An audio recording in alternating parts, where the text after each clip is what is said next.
if you already know, this movie is too long, so if you haven't seen part 1, the annotation should be somewhere around there. So, yeah, that's part 1. Please watch it first. Ah, I got it! Okay, so my next point is on essentially what could be easily written off as a reasonable amount of plot convenience. The fact that Sunset Shimmer, we don't know where human Sunset Shimmer is. Well, to that, I would like to point out, yeah, we know where human Twilight is, but she's not present.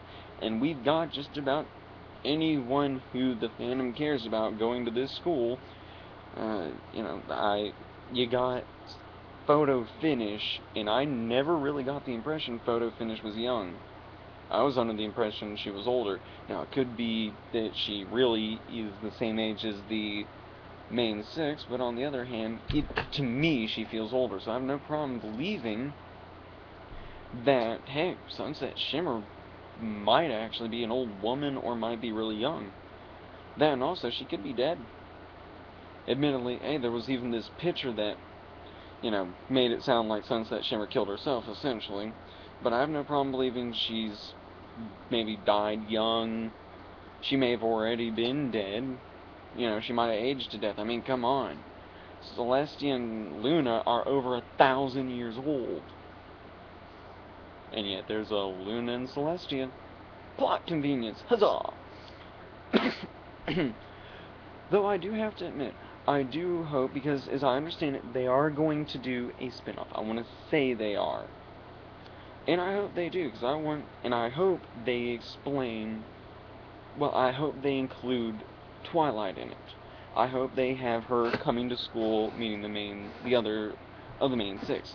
Otherwise, I'd just rather it not happen, because I think it's supposed to happen, but I'll admit, I would rather it some reason not happen if they aren't going to do that. It would annoy me and depress me. I'd rather just assume for some reason she starts going to school there. Because, well, just think about how Twilight was at the beginning, and then how much happier she was when she realized the magic of friendship. Also, Human Sunset Shimmer, that one I could easily see her growing up, for lack of a better way to put it, normally, because, she didn't get apprenticed to this godly entity. So I could easily see human Sunset Shimmer, if she does exist elsewhere, and could easily be, again, in a completely different continent.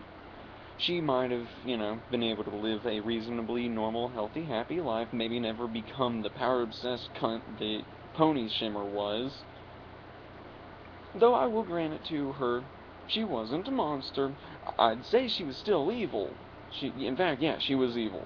No two ways about it. I mean, if nothing else, she is a very dark neutrality at best.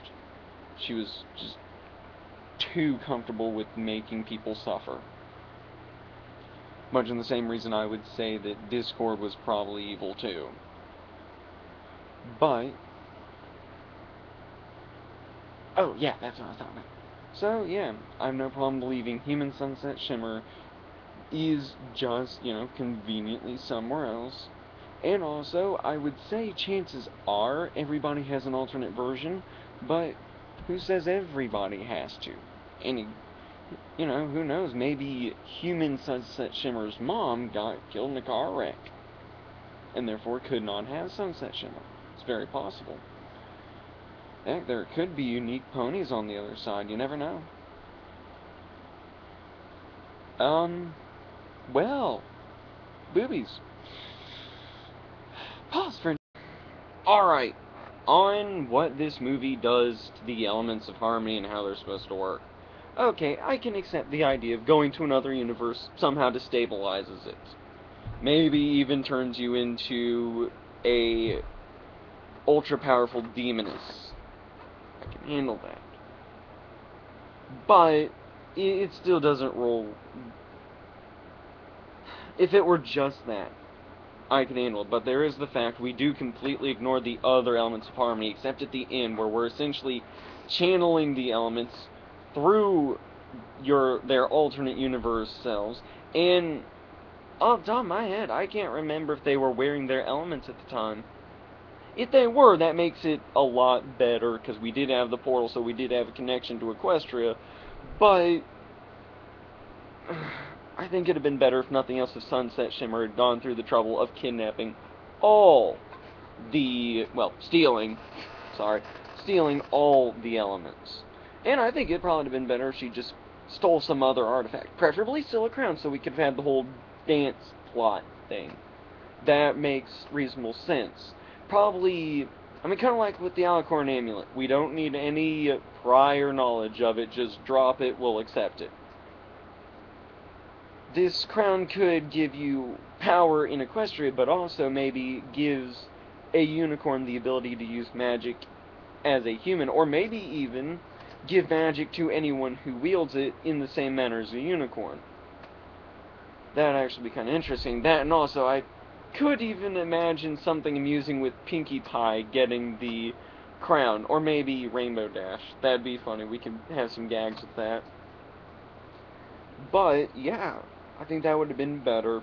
Probably also skip the whole idea of it actually being an alternate universe. Yeah, that would mean we wouldn't come in with any emotional connection, there we go, emotional connection to any of the humans, but on the other hand, we don't have to deal with the whole, where is human Shimmer, the relation, how the whole alternate universe thing works with ponies, obviously, even the Earth ponies, obviously being able to live centuries, at least most likely, unless we just want to reconnect Ponyville to being less than a century old, which is, it's reasonable to assume, but if I'm correct, it is noted elsewhere that it's over 100 years old. But then again, we have Starswirl the Bearded teaching Clover the Clever, and as I recall, Starswirl was supposed to be a student of Celestia. And, well, heartwarming kind of screws that up a bit. I don't know how that works, but still, I do think it might have been better that way, but, hey, it's done. Done is done. It can make, although convoluted sense, still make sense. There was another thing I wanted to do. Oh, yeah, well, I think I covered those two. Okay, there was one last thing I wanted. Snips and snails. At first, when you think about it, it sounds kind of stupid that they'd end up evil. But, considering their personalities, and I'm actually rather proud of this one, because I think I came up with this on my own. I did it all on my own, yay! But, snips and snails. They're obviously meant to be stupid. There's no two ways about that. But also, they, to me, come off as being reasonably weak-willed. I mean, hey, just look at how they interact with Trixie. I mean, even in her return, I could have... It'd be a little odd for them to outright respect her, but I could even still see her maybe holding some power over them, even without the Alicorn Amulet. I could have seen it. They wouldn't... I don't think they really should have pushed it far if they had gone that route, but still, I could have vaguely seen that. But yeah, they come off to me as being weak-willed enough. I could see her manipulating them into her control, besides the fact she's already proven to be a pretty good manipulator. So, yeah, that is my stuff. Yeah. I will admit, though, with it being an alternate universe thing, I do count my blessings. Hey, they, for the most part, did look pretty good, even if the head designs kind of made them look kind of like a potato. But, they still look cute. I get a human Luna, which maybe not exactly oozing sensuality, but, attractive enough in my opinion. I did like how they did her hair. But, yeah, did like it, had problems with it. I'm not going, it's great! I mean, I can almost feel someone in the comments saying it had good music, but, I'm not going to say it had bad music, but I'm not going to say that because it's not really my kind of music, so I'm not going to weigh in on it. Yeah, shut up. I don't care for the music. Screw you.